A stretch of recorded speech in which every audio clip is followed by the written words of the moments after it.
ఒక్కసారి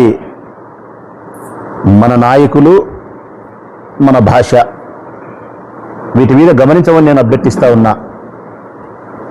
మన నాయకులు, మన భాష చాలా వినసొంపుగా ఉండే భాష, అందమైన భాష. ప్రపంచంలో ఎక్కడా లేనింత గొప్ప భాష తెలుగు భాష. గొప్ప ప్రజాస్వామ్య దేశం భారతదేశం, ఆంధ్రప్రదేశ్ రాష్ట్రం.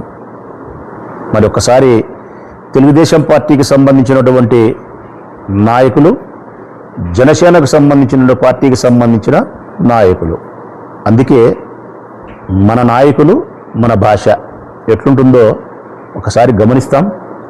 ఆ తర్వాతనే మాట్లాడతాను నేను. ఎందుకంటే వీరు మాట్లాడే మాటలు, వీరి భాష ఏ విధంగా ఉందో ఒకసారి ఈ రాష్ట్ర ప్రజలను గమనించమని చెప్పి విజ్ఞప్తి చేస్తూ, వారు మాట్లాడిన మాటలు నేను చెప్పేదానికంటే వారు మాట్లాడిన మాటలను టీవీలో టెలికాస్ట్ చేస్తేనే మీకు బాగుంటుందని చెప్పి మచ్చుకు కొన్ని మాత్రమే, అన్నీ అందరూ మాట్లాడినట్టు చూపించాల్సి వస్తే ఒక 3 hours పడుతుంది. కాబట్టి మచ్చుకు కొన్ని చూపించండి.